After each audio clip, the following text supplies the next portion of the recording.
Hello, my name is Emma Thompson and I am a student at the University of North Georgia. This video is for my International Relations Theory class, Polls 4320 for Dr. Greathouse.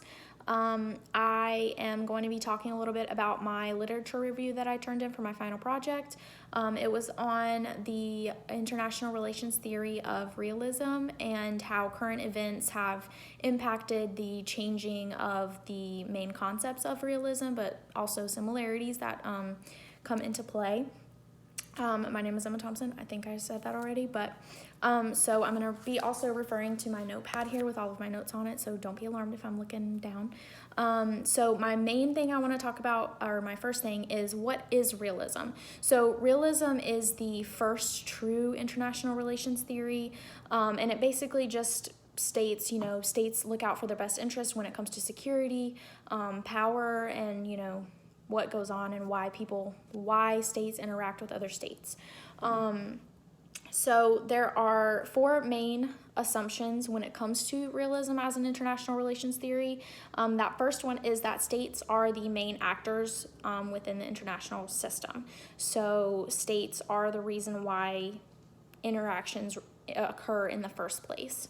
The second major assumption, is that power is the main element within the theory itself. So the main reason why states interact with each other or do actions within the international community is because they want to gain more power or share power or figure out another state's power, how to get power. It all comes down to power.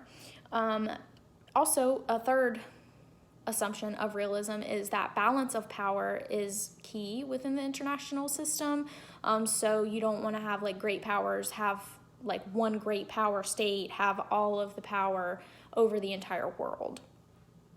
And then the fourth major assumption is that anarchy exists within IR. It basically just provides a pessimistic view on the international community and the international system, basically saying that every man for himself, or every state has self-help. Okay, so that is basically the main breakdown of what realism is. When it comes to my paper and my literature review, I discuss, like I said, the similarities and the differences that authors in today's society, in today's world, in today's perspective, and how it has changed the theory of realism. So there are more differences that I've noticed in my literature than there are similarities, but there are similarities. So the first similarity that I found while reading and kind of discussing my literature review is that political leadership still has a major impact on realism.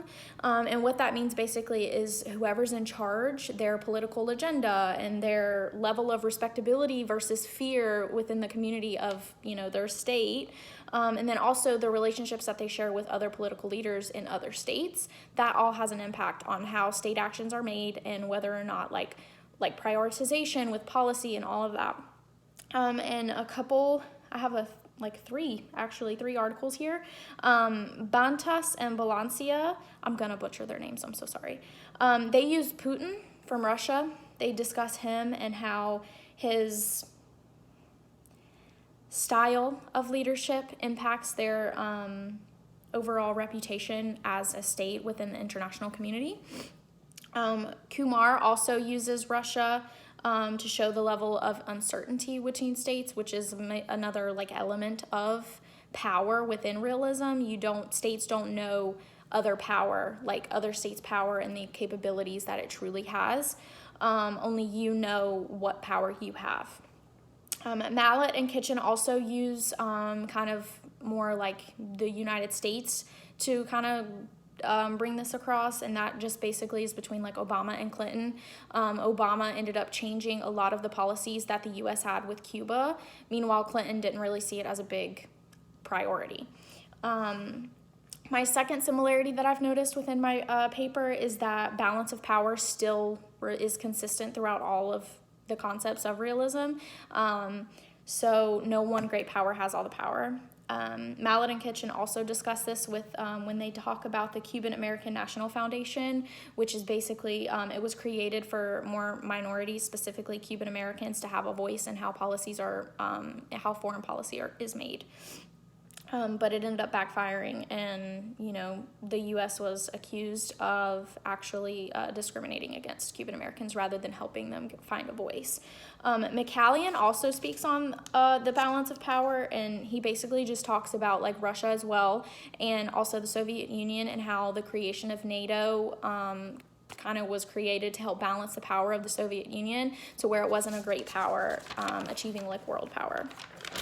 Okay, so those were the two main similarities that I noticed through my literature review, So now I'm on to the differences. The first difference, also additions, like I wouldn't say like all of them are differences, because some people agree with the original concepts of realism, but they wanted to add their spin on it. So my first difference/addition is the calibration to the Western philosophy contributions to realism. Sarioli, she agreed with the security aspect of realism and the need to balance international power. However, she did she did add an addition saying that the Western philosophy needs a more broader and more narrow, at the same time broad but narrow.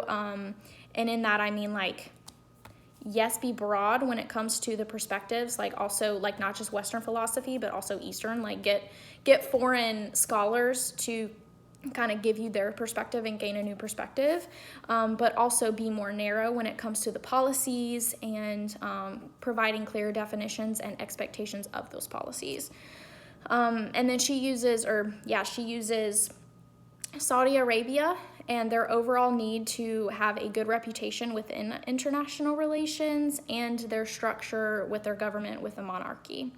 Okay, and then also Nawaz, Amin, and Asghar also discuss Saudi Arabia, specifically the peace deal between them and Iran, and then they also talk about China and how China is the mediator within that conflict. And then they just kind of say like, hey, break it down more, just like Sarioli said, and go more into depth with it. And then they kind of, just discuss why and how each three of these states would want to be a part of this interaction or this relation. So basically they just kind of explain that Saudi Arabia would hope to get economic expansion and a security increase, that way, because they have more alliances, and then also their reputation as well, which was a big deal. Iran hopes to get lift of economic sanctions that they have on them right now, as well as potential partners within China and Saudi Arabia. And then China, they're all about economic diversification. So with them being the mediator between these two states, it's really helpful to them in their goal with that. And then also to increase their public opinion within their own state themselves. So yeah.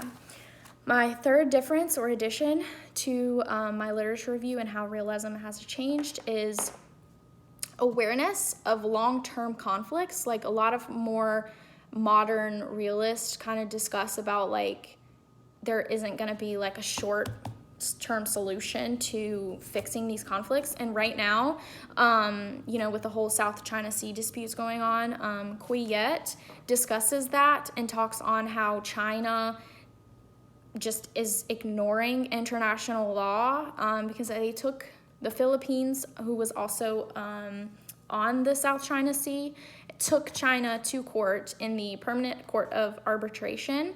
And basically, that court said, hey, this is not your, jurisdiction, China. This isn't your territory. You can't just do whatever you want.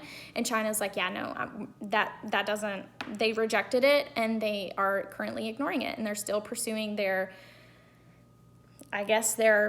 goals within the South China Sea. And their goals and the reasons behind why they want the South China Sea is because of security. They'll have more military advantage on maritime and land, so that will help. And then they also have, economic, because the South China Sea is a huge economic trade route for everybody. And then also the influences on surrounding states, they want to have more power over those states and the natural resources.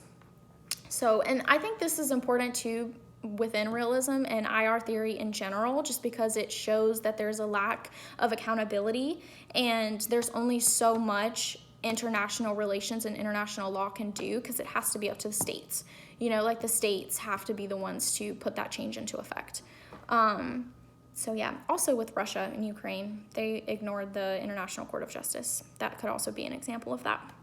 And then one final addition to realism is basically just the clear level of middle power, and like middle states, because you think weak and strong states, right? So Shin actually provides a clear definition of what a middle power is, and how they influence and support great powers, rather than they alter from weak states, just because weak states are seen as like targets and prey to the great powers, to like seize control over them.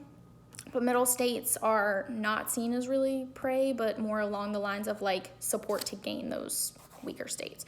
And the clear definition he provides, I have it pulled up right here.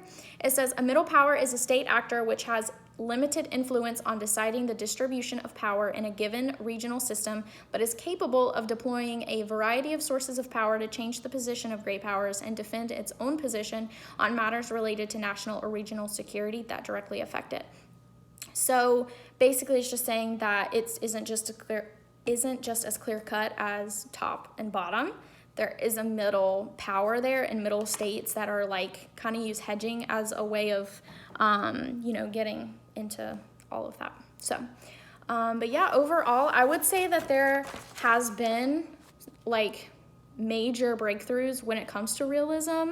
And obviously there's so many more like additions, but still like the major assumptions that I said earlier, they still play a role in how people look at realism and how people like discuss current events with that. So anyways, thanks for watching, and have a great day.